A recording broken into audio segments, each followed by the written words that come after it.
അധികം വൈകാതെ ലോകം ഒരു മഹായുദ്ധത്തിലേക്ക് നീങ്ങും എന്ന് നാറ്റോയുടെ മേധാവി മാർക്ക് റുട്ടെ ഒരു മുന്നറിയിപ്പ് നൽകിയിരിക്കുന്നു.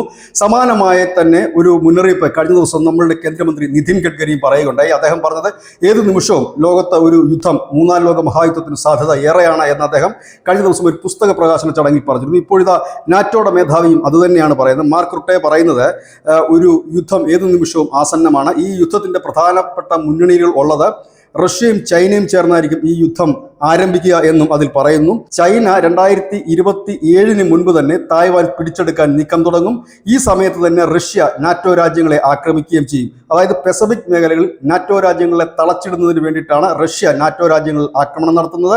അതോടുകൂടി തന്നെ നാറ്റോ രാജ്യങ്ങളുടെ നില പരുങ്ങലിലാകും. കാരണം റഷ്യയെ നേരിടാനായിട്ട് ഒരുപാട് ആയുധബലവും ഒപ്പം ആൾശേഷിയും മറ്റുമൊക്കെ വേണ്ടിവരും. ഈ സാഹചര്യത്തിൽ ചൈന തായ്വാനിൽ പിടിമുറുക്കുകയും ചെയ്യും. തായ്വാൻ പിടിച്ചെടുക്കുമെന്ന് അവർ ഔദ്യോഗികമായി തന്നെ പ്രഖ്യാപിച്ചിട്ടുണ്ട്. ഒപ്പം തന്നെ ഇപ്പോൾ പതിവായി തായ്വാൻ ചുറ്റും സൈനിക അഭ്യാസ പ്രകടനങ്ങളും നടക്കുന്നുണ്ട്. ഈ ഒരു സാഹചര്യത്തിൽ നാറ്റോ രാജ്യങ്ങൾ അവരുടെ ബഡ്ജറ്റ്, അതായത് പ്രതിരോധ ബഡ്ജറ്റ് 2% മിനിമം വർദ്ധിപ്പിക്കണമെന്നും കൂടുതൽ ആയുധങ്ങൾ സംഭരിക്കണമെന്നുമാണ് മാർക്ക് റുട്ടെ പറഞ്ഞിരിക്കുന്നത്. അതായത് ഒരേ സമയം 2 രീതിയിലുള്ള ആക്രമണം, അതായത് ചൈന തായ്വാനെ പിടിച്ചെടുക്കാൻ നടത്തുന്ന നീക്കം, ഇതേ സാഹചര്യത്തിൽ നാറ്റോ രാജ്യങ്ങളുടെ ശ്രദ്ധ മാറ്റുന്നതിനായി റഷ്യ നാറ്റോ രാജ്യങ്ങളെ ആക്രമിക്കുന്നു. അങ്ങനെ അതൊരു മൂന്നാം ലോക മഹായുദ്ധത്തിലേക്ക് നീങ്ങും എന്നാണ് ഇപ്പോൾ മാർക്ക് റുട്ടെ പറഞ്ഞിരിക്കുന്നത്. ഏതായാലും റുട്ടയുടെ ഈ വാദങ്ങളെയൊക്കെ റഷ്യ തള്ളിക്കളഞ്ഞിരിക്കുന്നു. റഷ്യ പറയുന്നത് റുട്ടെ ഇതിനു മുൻപും ഇതുപോലെയുള്ള കാര്യങ്ങൾ പറഞ്ഞിട്ടുള്ള വ്യക്തിയാണ്. പക്ഷെ നമുക്കറിയാം, മുൻപ് ജർമ്മൻ ചാൻസലറും കുറച്ചു നാൾക്ക് മുമ്പ്, അതായത് മാസങ്ങൾക്ക് മുമ്പ് പറഞ്ഞിരുന്നത് കുറഞ്ഞത് 72 മണിക്കൂറെങ്കിലും കഴിയാനുള്ള ഭക്ഷണവും മരുന്നുമൊക്കെ കരുതണം എന്ന് പറഞ്ഞിരുന്നു. അതായത് ഏത് സാഹചര്യത്തിലും